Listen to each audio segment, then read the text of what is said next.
तो बच्चों अब देखते हैं दूसरा न्यूमेरिकल नंबर 2। इसमें दिया हुआ है हमें एक स्क्वायर की 4 साइड है 10 सेंटीमीटर 10 सेंटीमीटर की, और यहाँ पे ए बी सी डी के जो यहाँ पे वर्टिसेस हैं उनके ऊपर जो चार्जेस रखे हुए हैं वो यहाँ पे 2 माइक्रोकूलम का और अपोजिट पे भी 2 माइक्रोकूलम का।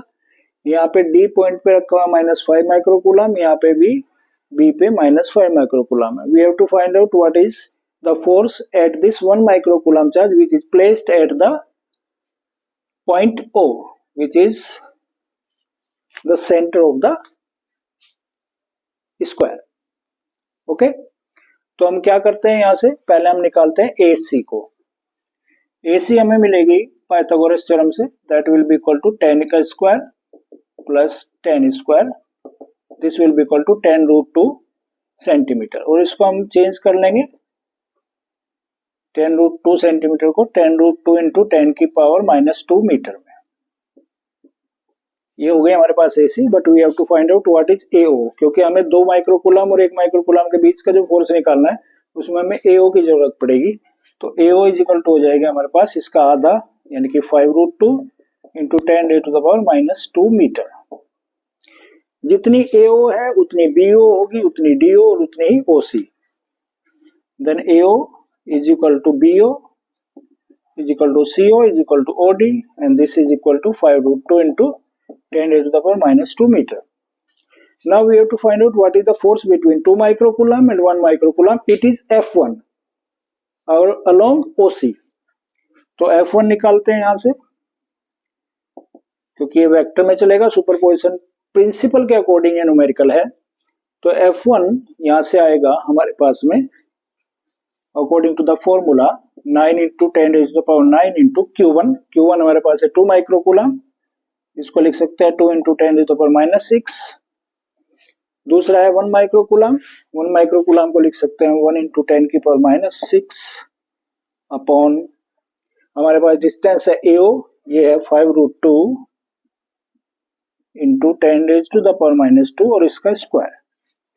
After calculating this all value we will get 3.6 Newton along OC. OC के along में हम इसको निकाल लेते हैं। Similarly, we have to find out the force between this 2 microcoulomb and this 1 microcoulomb. इसको हम मान लेते हैं F2।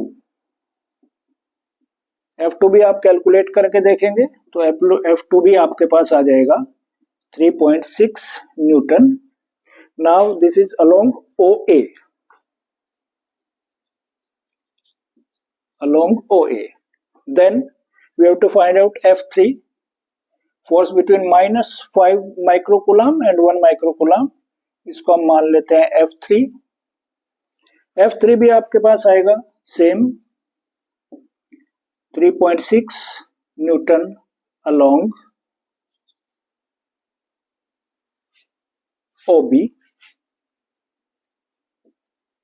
और लास्ट का एक फोर्स और रह गया है, ये है OD की तरफ जो जाएगा -5 माइक्रोकूलम से 1 माइक्रोकूलम के लिए।